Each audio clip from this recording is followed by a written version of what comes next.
Hello guys, so good morning. Rafa ulit ng GTA Cars, pinakamapagmahal na tao sa mundo.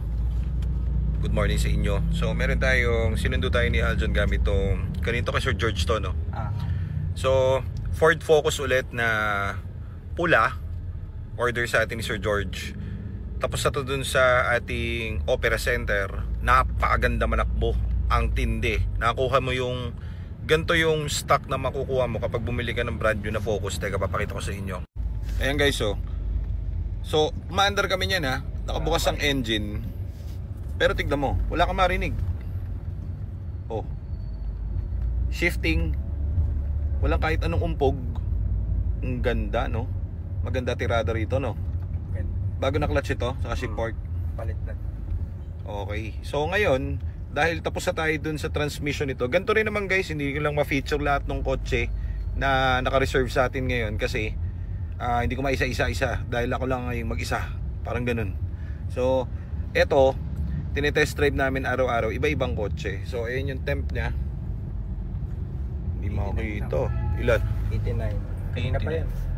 89. Ilang oras mo na ito gamit? Tatlo? So ano ka? Sagot mo na. So ang gagawin natin next dito is, kasi yung temp nya is very goods na. Ngayon transmission and everything all smooth na, pasado na. Ang gagawin na natin next is, may kalampag ba dyan? Wala, galing suspension house na po ito. Galing na suspension to? Tapos na? Kaya pala naman napakatahimik, ano? Wala talaga guys, walang nanginginig. Yung parang, paano ba to? Idling na makina, wala, as in zero. Wala akong marinig. So dadaan pa to sa maraming test. Kunwari mga 3 araw pa ulit to, haharabasin to sa malalayong lugar. Tapos titignan natin kung meron lalabas na kung ano man. Pero ila-line up na natin yung mga gagawin. So una, cleaning na tayo ng aircon dito. Mahina yung aircon, so magpapa-recharge tayo ng bagong Freon. Pero bago yun, sabay na natin yung cleaning. So pangalawang nakita namin, bumagsak yung ceiling, oh. Yan, oh. Sa kabusina. Sige, busina mo. Oh, sa electronics naman natin yan. So ano next dito, Nico? Dito na sa paggawaan natin ng ano, no? Upholstery. So sa upholstery ito tinitira. Sakit ang Focus to eh. So para magawa ng paraan yung ganitong bumabagsak ang ceiling, ayun, oh. Sa init to eh, nabilad namin sa araw eh. So ang gagawin natin dito, re-upholstery itong buo. Yan.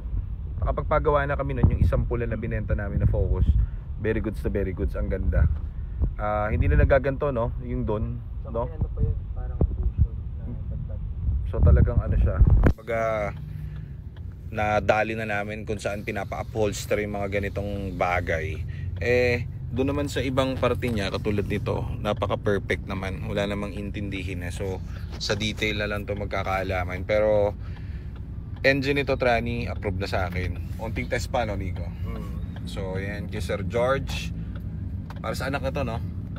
Ang ganda manakbo nito, boy. Believe ako.